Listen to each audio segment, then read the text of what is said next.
Abanye babasebenzi oko besebenzela isebe lezempilo iminyaka engaphezu kwe-14 kodwa bengenasivumelwano sengqesho esisigxina.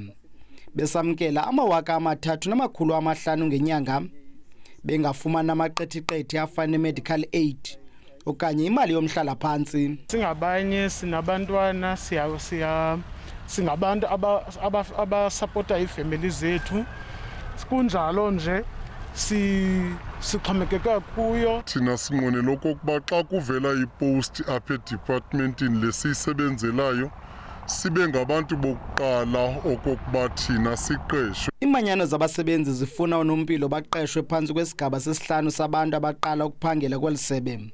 Uphesalo benza bangakwazi uzifumana ezinye izinto ezifunyanwayo ngabantu abangaphangeliyo.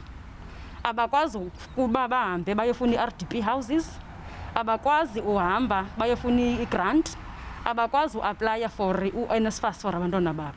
Ngoba umuntu xa ehambe yo-aplya, xa efika pha ifika imveza ba uyi-employee ka-Department of Health. Isebe lezempilo lithi ziyaqhuba ingxoxo malunga nokuqeshwa esigxina konompilo. It is not within us.